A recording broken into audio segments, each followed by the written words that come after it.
तो अब मालदीव का भारत से पंगा लेना अब उसी पर भारी पड़ता हुआ नजर आ रहा है, क्योंकि भारत ने एक और प्रोजेक्ट फ्रांस और यूएई में शिफ्ट कर दिया है, जो कि मालदीव में इसी साल यानी कि 2024 के शुरुआती दौर में ही सेटअप किया जाना था।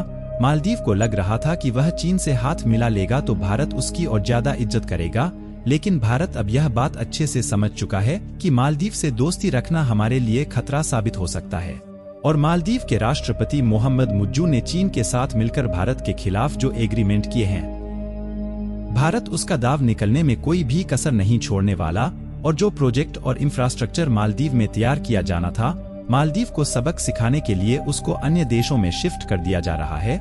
और यह मालदीव के लिए काफी यूजफुल प्रोजेक्ट था, क्योंकि इससे मालदीव की इकोनॉमी में एक बहुत बड़ा फायदा होने वाला था। दोस्तों, हम बात कर रहे हैं सोलर पार्क प्रोजेक्ट की, और इसकी खास बात यह थी कि भारत की IHCL यानी कि इंडियन होटल्स कंपनी लिमिटेड, ताज रिजॉर्ट्स और इस्पा मिलकर जॉइंट वेंचर में इंफ्रास्ट्रक्चर तैयार करने वाली थी। और कमाल की बात यह है कि इसे इस तरीके से डिजाइन किया जाने वाला था जिससे यह पानी पर तैरता रहे, क्योंकि मालदीव जैसे देशों में जमीनी हिस्से बहुत ही कम है और यह कोई छोटा मोटा प्रोजेक्ट नहीं था। इसको एक बहुत ही बड़े लेवल पर सेटअप किया जाना था और भारत की कंपनियों ने इसके लिए एक लार्ज अमाउंट इन्वेस्टमेंट पहले से बचा रखी थी। लेकिन मालदीव के राष्ट्रपति मोहम्मद मुज्जू ने चीन से हाथ मिला लिया है, तो भारत इस प्रोजेक्ट को यूएई और फ्रांस में भेजने का फैसला बना लिया है। पूरी डेवलपमेंट क्या है इस वीडियो में समझते हैं। देखिए, मालदीव के खिलाफ भारत के इस शानदार फैसले के लिए इस वीडियो को एक लाइक करके चैनल को सब्सक्राइब जरूर करें। असल में हुआ यह है कि जब मालदीव ने भारत के खिलाफ चीन के साथ मिलकर खिचड़ी पकाना शुरू कर दिया है, तो भारत भी मालदीव को ठिकाने लगाने की कोई भी कमी नहीं छोड़ने वाला। और भारत ने जो इन्वेस्टमेंट प्लान मालदीव के लिए तैयार किया था, अब उसी इन्वेस्टमेंट से दूसरे देशों में एक बड़े लेवल पर कुछ प्रोजेक्ट स्टार्ट किए जा रहे हैं। इसी में से एक प्रोजेक्ट सोलर पार्क को लेकर है, जिसको भारत के द्वारा 2024 के शुरुआती दौर में मालदीव में सेटअप किया जाना था, जिसमें भारत की दो बड़ी कंपनियां IHCL, ताज एक्को का रिजॉर्ट्स और स्पा मिलकर मालदीव में बड़े फ्लोटिंग सोलर पार्क को सेटअप करने वाली थी। इस प्रोजेक्ट की खास बात यह है कि इसको इस तरह से डिजाइन किया जाना है कि पानी में आसानी से तैरता रहे, जिससे जो रूरल एरिया सोलर पार्क को सेटअप करने में कंज्यूम हो जाता है उसे बचाया जा सके। और इससे मालदीव के एनवायरनमेंट को पोल्यूशन से बचाया जा सकता था, क्योंकि मालदीव में टूरिस्ट को अच्छी सुविधा देने के लिए डीजल जनरेटर का इस्तेमाल किया जाता है। डीजल जनरेटर का लार्ज नंबर में इस्तेमाल करने से मालदीव का पोल्यूशन तेजी से बढ़ रहा है। यही नहीं, इसके अलावा फ्लोटिंग सोलर पार्क प्रोजेक्ट प्रत्येक वर्ष 1189 टन ग्रीन हाउस एमिशन को कम किया जा सकता है। इससे 439,000 लीटर डीजल को प्रतिवर्ष बचाया जा सकता है। और जो नॉइज पोल्यूशन है उसमें 40% की कटौती हो सकती है। लेकिन अब मालदीव ने भारत के साथ दुश्मनी लेकर अपनी अर्थव्यवस्था को किस लेवल का नुकसान पहुंचाया है, उसका पछतावा अब उसे होने लगा है। लेकिन चाहे कुछ भी हो जाए, भारत अब मालदीव का किसी भी सेक्टर में हेल्प नहीं करने वाला है। और जब से मालदीव के राष्ट्रपति चीन के राष्ट्रपति शी जिनपिंग से मिले हैं, तब से उनके तेवर बदले हुए हैं। यानी देखा जाए तो मालदीव के राष्ट्रपति भारत के खिलाफ जहर उगलना शुरू कर दिए हैं। और जो भारत के 77 सैनिक मालदीव में अभी तक मौजूद थे, उनको निकालने का फिर से आदेश दे दिया है। वैसे तो मालदीव के राष्ट्रपति ने इन सैनिकों को निकालने का आदेश उसी समय दे दिया था जब वह नए राष्ट्रपति बने थे। फिर भी अभी तक इसके लिए कोई समय सीमा निर्धारित नहीं की गई थी।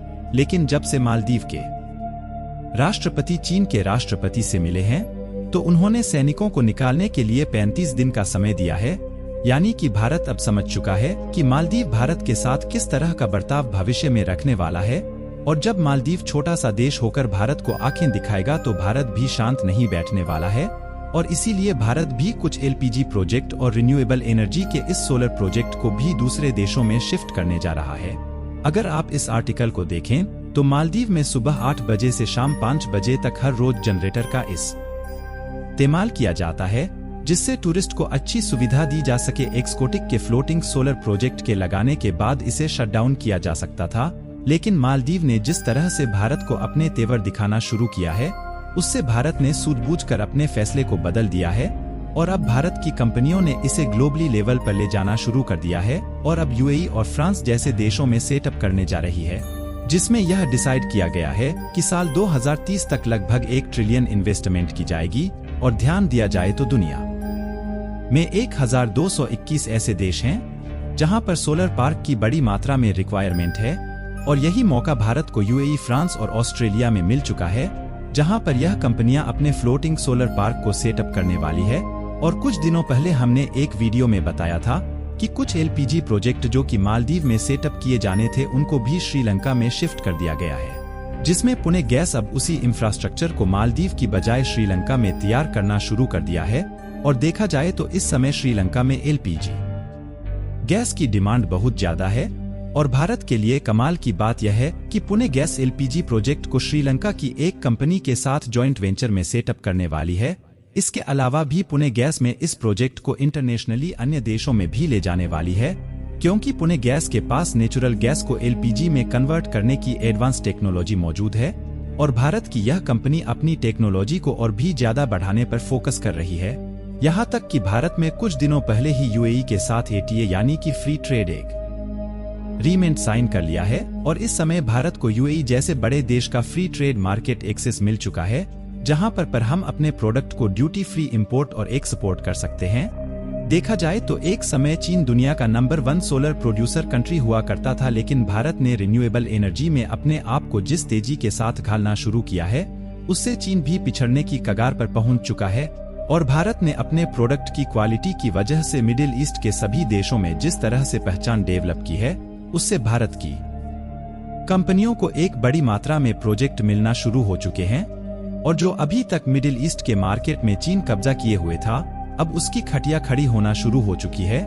एक रिपोर्ट के मुताबिक अमेरिका ने चाइनीज सोलर मॉड्यूल को अपने देश से पूरी तरह से निकाल फेंका है और उसकी जगह अब भारतीय कंपनियां लेना शुरू कर चुकी हैं। आपको बता दें कि फाइनेंशियल ईयर 2023 में इंडियन सोलर सेल्स का एक्सपोर्ट $628 मिलियन के करीब था, जबकि यह साल 2022 में केवल $4 के आसपास था। यानी कि कुल मिलाकर भारतीय सोलर कंपनी ग्लोबल मार्केट का एक्सेस तेजी के साथ लेना शुरू कर चुकी है। यानी कुल मिलाकर देखा जाए तो भारतीय कंपनी धीरे धीरे मिडिल ईस्ट के सभी देशों में फैलती चली जा रही है। आपको बता दें कि फ्लोटिंग सोलर पार्क के अलावा भी कुछ ऐसे प्रोजेक्ट हैं जिनको भारत मालदीव के बजाय दूसरे देशों में शिफ्ट करने वाला है। और भले ही चीन मालदीव की मदद करने की बात कर रहा है, लेकिन जिस तरह से भारत मदद करता था उस तरह से चीन मदद नहीं करने वाला। बाकी आपको क्या लगता है कि भारत जिस तरह से मालदीव की टूरिस्ट इंडस्ट्री को संभाले हुए था, क्या चीन इतने टूरिस्ट को मालदीव भेज पाएगा या नहीं? अपनी राय कमेंट में जरूर बताएं और भारत के इस शानदार कदम के लिए वीडियो को एक लाइक भी कर दीजिएगा और अपने मित्रों तक शेयर करें ताकि उन्हें भी ये जानकारी मिल सके। इसी तरह और भी नॉलेजेबल वीडियो के लिए चैनल को सब्सक्राइब जरूर करें। जय श्री राम।